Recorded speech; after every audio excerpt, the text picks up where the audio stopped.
Bonjour et bienvenue chez Inconsciente, le podcast qui parle d'hypnose humaniste, ericksonienne, de PNL, de communication non violente et de transgénérationnelle.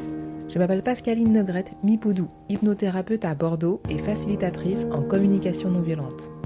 Passionnée par le corps et l'esprit et les liens entre les deux, je suis très motivée pour partager et simplifier tous ces outils que j'ai découverts toute seule, en formation ou dans des bouquins. Vous pouvez profiter du chapitrage sur cet épisode si vous l'écoutez sur Ocha ou Apple Podcast.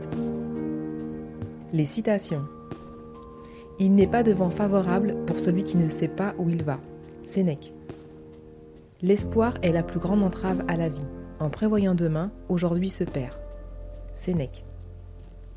Il y a deux manières de vivre sa vie. L'une, c'est de se dire qu'il n'y a pas de miracle. L'autre, c'est de se dire que tout est un miracle. Albert Einstein. 1er janvier 2022, j'ai l'élan de vous souhaiter une très belle année 2022 et tout. Mais franchement, honnêtement, est-ce que le fait que je vous souhaite une bonne année va changer quelque chose, en vrai ? Peut-être que oui. Si personne ne vous souhaite la bonne année, vous pourrez vous dire en vous-même que vous ne le méritez pas, que personne ne pense à vous, que personne ne vous aime. Mais franchement, on n'a pas besoin du 1er janvier pour faire marcher notre petit chacal intérieur, n'est-ce pas ? Au fond, on sait tous très bien que l'année sera ce qu'elle doit être. Le plus gros challenge, je pense, c'est de sortir de sa zone de confort et d'avoir le courage d'affronter les moments les plus difficiles. Comme le deuil, la maladie, le chômage, la perte de revenus, les trahisons, les humiliations, etc. Ce qui ne nous détruit pas nous rend plus forts, n'est-ce pas ? Comme le disait Nietzsche. C'est ce que j'ai expérimenté en 2021. Vous pouvez retrouver mon épisode de l'année précédente, c'est le numéro 31, Être, faire et avoir. Complètement surbooké la dernière semaine de 2020, j'avais pris conscience que je devais prendre soin de moi d'abord et favoriser mon être. Après avoir enregistré l'épisode 31, je me suis focalisée sur qui je voulais être et surtout, j'ai posé mes intentions. Un peu à la façon du défi des 100 jours de Lilou Massé. À chaque jour, une intention. Là, je me suis posé 2-3 intentions sur l'année, que ce soit au niveau perso ou pro. Et j'ai gardé mon intention en tête toute l'année, surtout pendant les coups durs. Un peu comme je le dis quand je fais une détermination d'objectifs avec des personnes qui viennent me consulter. Vous êtes un bateau, un paquebot ou une barque. On va dire un paquebot. Vous pouvez choisir votre direction ou laisser votre inconscient choisir en mode pilote automatique. Votre objectif ou votre intention permet à votre inconscient de changer de direction. Parce que votre inconscient est avant tout bienveillant. Épisode 5. Si vous ne définissez pas cette direction, le bateau continue dans la direction que vous empruntez depuis la dernière fois que vous avez pris une décision. Et il est fort possible que ce soit depuis toujours, car je vous le rappelle, l'inconscient adore la routine. Donc, j'ai posé mes intentions, et comme un appel à l'univers, ou à la conscience, ou ce que vous voulez, les épreuves se sont déclenchées.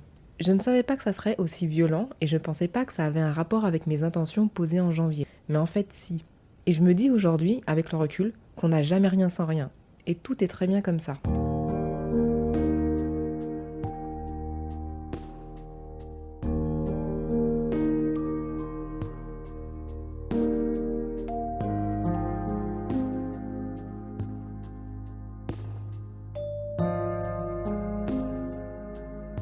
À ce moment-là, j'étais bien perdue.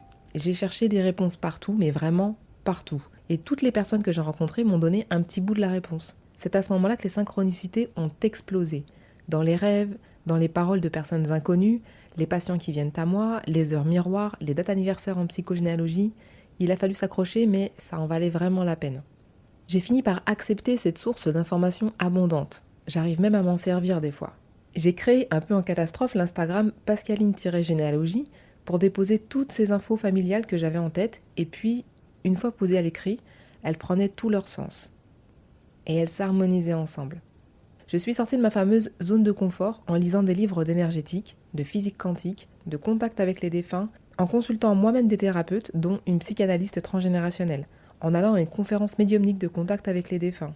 J'aurais peut-être l'audace de vous faire le retour hallucinant de ce qui m'est arrivé ce jour-là, et aussi 6 mois plus tard. J'ai pu ouvrir en 2021 toutes mes boîtes de Pandore et commencer à les passer au Karcher. Des histoires jusqu'à la 4e génération, mais aussi des histoires avec moi-même, que j'avais laissées en plan pendant des décennies. Une fois l'info partagée, je me suis rendu compte que j'étais loin d'être la seule à me poser des questions sur la conscience, sur les synchronicités, sur les guides, sur les traumatismes et leurs conséquences.